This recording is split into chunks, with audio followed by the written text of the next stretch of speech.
Crop production से मुराद इंसान की खुराक, फाइबर और दीगर ज़रूरियात के लिए पौधों को उगाने का अमल है। कुछ क्रॉप्स फूड के लिए उगाए जाते हैं, जैसे वीट, राइस, फ्रूट्स और वेजिटेबल्स।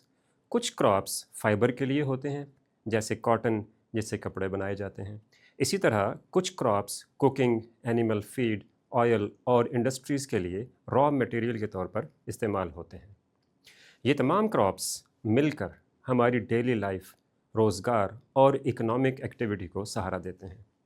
पाकिस्तान जैसे मुल्क में क्रॉप प्रोडक्शन सिर्फ एक बायोलॉजिकल प्रोसेस नहीं है, बल्कि इसका गहरा ताल्लुक फूड सिक्योरिटी, लोगों के लाइवलीहुड और नेशनल इकोनॉमी से है। लेकिन क्रॉप यील्ड किसी एक फैक्टर पर डिपेंड नहीं करते। ये बायोलॉजिकल, इन्वायरमेंटल और इकोनॉमिक फैक्टर्स के मजमूए से मुतासर होती है। अगर इनमें से कोई एक फैक्टर भी अनफेवरेबल हो जाए तो क्रॉप ग्रोथ सुस्त हो जाती है और यील्ड कम हो जाती है।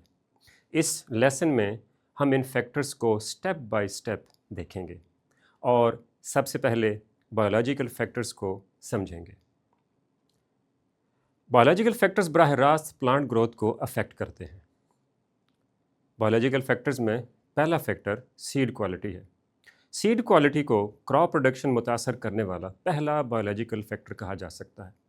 सीड क्वालिटी से मुराद हेल्दी, डिजीज़ फ्री और स्ट्रॉन्ग जेनेटिक ट्रेड्स वाले सीड्स हैं। ज़्यादा हेल्दी प्लांट्स और ज़्यादा यील्ड पैदा करने के लिए डिजीज़ फ्री सीड्स होने चाहिए। और हाई या इम्प्रूव्ड यील्डिंग वेरिएंट्स ख़ास तौर पर इसलिए तैयार की जाती हैं ताकि वो डिजीज़ का मुकाबला कर सकें और इन्वायरमेंटल स्ट्रेस को टॉलरेट कर सकें, और इसके अलावा लोकल कंडीशंस में बेहतर ग्रोथ दिखा सकें। जबकि पुअर क्वालिटी सीड्स कमज़ोर पौधे पैदा करते हैं और क्रॉप प्रोडक्शन कम हो जाती है। दूसरा फैक्टर है प्लांट न्यूट्रिशन। जिस तरह इंसान को फूड की ज़रूरत होती है, इसी तरह प्लांट्स को ग्रोथ के लिए न्यूट्रिएंट्स चाहिए होते हैं। प्लांट ग्रोथ के लिए न्यूट्रिएंट्स सबसे अहम हैं। न्यूट्रिएंट्स में क्या शामिल है? प्लांट्स के न्यूट्रिएंट्स में नाइट्रोजन, फास्फोरस और पोटाशियम शामिल है। अगर प्लांट्स को मुनासिब न्यूट्रिएंट्स न मिलें तो ग्रोथ सुस्त हो जाती है, पत्ते पीले पड़ सकते हैं और क्रॉप यील्ड कम हो जाती है। बैलेंस्ड न्यूट्रिशन से रूट्स मजबूत होती हैं और इसके अलावा स्ट्रॉन्ग स्टेम्स बनती हैं और ग्रेन फॉर्मेशन भी बहुत बेहतर होती है। तीसरा फैक्टर है pests, disease and weeds. Paste और डिजीज़ वीट क्रॉप की प्रोडक्शन के लिए बड़े बायोलॉजिकल थ्रेट्स हैं। वो किस तरह से? पौधों को इंसेक्ट्स खाते हैं, डिजीज़ेस प्लांट्स की टिश्यूज़ को कमज़ोर कर देती हैं और वीड्स प्लांट्स के न्यूट्रिएंट्स को खा जाती हैं, जैसे कि वाटर, सनलाइट, और इस तरह से क्रॉप से मुकाबला करती हैं। अगर इन थ्रेट्स को वक्त पर कंट्रोल न किया जाए तो क्रॉप यील्ड और क्वालिटी दोनों बुरी तरह मुतासर होती हैं। Plant growth processes and health. Healthy plant growth के लिए प्रॉपर सेल डिवीजन, फोटोसिंथेसिस और प्लांट के अंदर एफिशिएंट वाटर ट्रांसपोर्ट ज़रूरी है। जब प्लांट्स फेवरेबल बायोलॉजिकल कंडीशंस में ग्रो करते हैं तो वो स्ट्रॉन्ग रूट्स, हेल्दी लीव्स और प्रोडक्टिव फ्लावर्स या ग्रेन्स प्रोड्यूस करते हैं। जबकि वीक या स्ट्रेस्ड प्लांट्स कम प्रोडक्टिव होते हैं और डिजीज़ेस और इन्वायरमेंटल स्ट्रेस के लिए ज़्यादा सेंसिटिव होते हैं। क्रॉप की नेचुरल ग्रोथ के लिए बायोलॉजिकल फैक्टर्स उसका पोटेंशियल डिटरमिन करते हैं, लेकिन सिर्फ हेल्दी प्लांट्स होना काफ़ी नहीं है। अगर इन्वायरमेंटल कंडीशंस मुनासिब ना हों तो बेहतरीन प्लांट भी अच्छी तरह ग्रो नहीं कर सकता। अगले हिस्से में हम देखेंगे कि सॉइल, वाटर और क्लाइमेट जैसे इन्वायरमेंटल फैक्टर्स किस तरह से पाकिस्तान में क्रॉप प्रोडक्शन को मुतासर करते हैं। अगला बड़ा फैक्टर है इन्वायरमेंटल फैक्टर। इन्वायरमेंटल फैक्टर से मुराद वो फिज़िकल कंडीशंस हैं जिनमें क्रॉप्स उगती हैं। इनमें water, soil, climate, temperature, sunlight और रेनफॉल शामिल हैं। ये फैक्टर्स ये तय करते हैं कि क्रॉप्स को हेल्दी ग्रोथ और गुड यील्ड के लिए कुदरती सपोर्ट मिल रहा है या नहीं। इसमें पहला factor soil type and soil fertility है। सॉइल क्रॉप प्रोडक्शन को मुतासर करने वाला सबसे अहम इन्वायरमेंटल फैक्टर है। मुख्तलिफ क्रॉप्स को हेल्दी ग्रोथ के लिए मुख्तलिफ़ टाइप्स की सॉइल्स चाहिए होती हैं। फर्टाइल सॉइल न्यूट्रिएंट्स फराहम करती है और रूट्स को सही तरह से ग्रो करने देती है और मुनासिब मॉइस्चर को बरकरार रखती है, जबकि पुअर सॉइल सैलिनिटी, क्वालिटी या वाटर लॉगिंग क्रॉप यील्ड को नुमायां तौर पर कम कर सकते हैं। दूसरा factor water availability and irrigation है। वाटर अवेलेबिलिटी क्रॉप प्रोडक्शन के लिए एक क्रिटिकल फैक्टर है। क्रॉप को फोटोसिंथेसिस, न्यूट्रिएंट ट्रांसपोर्ट और ओवरऑल ग्रोथ के लिए मुनासिब पानी की ज़रूरत होती है। पाकिस्तान में एग्रीकल्चर का ज़्यादातर दारोमदार रिवर्स, कैनाल्स, ग्राउंड वाटर्स और इरिगेशन पर है। अगर पानी की सप्लाई कम हो या इरेगुलर हो तो क्रॉप ग्रोथ मुतासर होती है और यील्ड कम हो जाती है। तीसरा फैक्टर है climate, temperature and rainfall. Climate crop production में बहुत अहम किरदार अदा करती है। आइए देखते हैं कि मुख्तलिफ क्लाइमेट फैक्टर्स यील्ड और क्रॉप ग्रोथ कैसे इफ़ेक्ट करते हैं। टेम्परेचर क्रॉप ग्रोथ के अहम स्टेजेस के लिए बहुत आम है और ये उनको अफेक्ट करता है, जैसे कि जर्मिनेशन, फ्लावरिंग और ग्रेन फॉर्मेशन। बहुत ज़्यादा या बहुत कम टेम्परेचर क्रॉप को नुकसान पहुंचा सकता है और इससे यील्ड कम हो जाती है। रेनफॉल प्लांट्स के लिए पानी फराहम करता है। जब इर्रेगुलर रेनफॉल हो या इनसफिशेंट हो तो क्रॉप प्रोडक्शन कम हो जाती है। सीजनल पैटर्न्स फार्मर्स को ये फैसला करने में मदद देते हैं कि क्रॉप्स कब सो करनी है और कब हार्वेस्ट करनी है। सीजन्स में तब्दीली क्रॉप साइकिल्स को डिस्टर्ब करती है और यील्ड को मुतासर करती है। ड्रॉट प्लांट्स में वाटर स्ट्रेस पैदा कर देती है।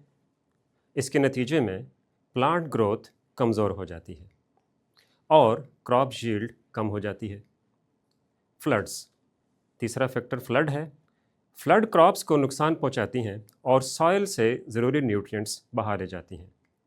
इससे अक्सर हैवी क्रॉप लॉसेस होते हैं। क्लाइमेट चेंज टेम्परेचर और रेनफॉल पैटर्न्स को बदल देती है। ये तब्दीलियाँ पाकिस्तान में किसानों के लिए अनसर्टेनिटी और रिस्क को बढ़ा देती हैं। ये तमाम क्लाइमेट फैक्टर्स मिलकर क्रॉप प्रोडक्शन और फूड सिक्योरिटी पर बहुत गहरा असर डालते हैं। चौथा फैक्टर है sunlight and air. Sunlight photosynthesis के लिए ज़रूरी है। यही वो प्रोसेस है जिसके ज़रिए प्लांट्स अपना फूड बनाते हैं। मुनासिब सनलाइट से healthy plant growth, higher crop yield मुमकिन होते हैं।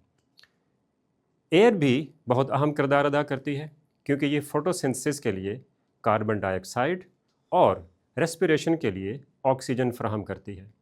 पुअर एयर सर्कुलेशन या पोल्यूशन प्लांट हेल्थ पर मनफी असर डाल सकते हैं। इन्वायरमेंटल फैक्टर्स ये तय करते हैं कि क्रॉप को ग्रो करने के लिए दुरुस्त फिज़िकल कंडीशंस मिल रही हैं या नहीं, लेकिन सिर्फ बायोलॉजिकल और इन्वायरमेंटल कंडीशंस का बेहतर होना काफ़ी नहीं है।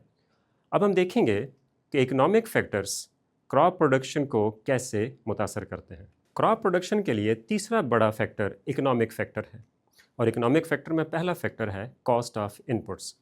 क्रॉप प्रोडक्शन को मुतासर करने वाला एक अहम इकोनॉमिक फैक्टर है। फार्मर्स को क्रॉप उगाने के लिए सीड्स, फर्टिलाइज़र्स, पेस्टिसाइड्स और मशीनरी की ज़रूरत होती है। जब ये इनपुट्स महंगे हो जाते हैं तो किसान कम मिकदार या लो क्वालिटी अल्टरनेटिव्स इस्तेमाल करते हैं। इसका नतीजा कम ग्रोथ और रिड्यूस्ड यील्ड की सूरत में निकलता है। इसमें दूसरा फैक्टर है एक्सेस टू इरिगेशन।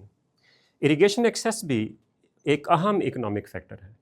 अगरचे वाटर एक इन्वायरमेंटल रिसोर्स है, लेकिन कैनाल्स, ट्यूबवेल्स या पंप्स के ज़रिए पानी फराहम करने के लिए फ़िनांशियल इन्वेस्टमेंट की ज़रूरत होती है।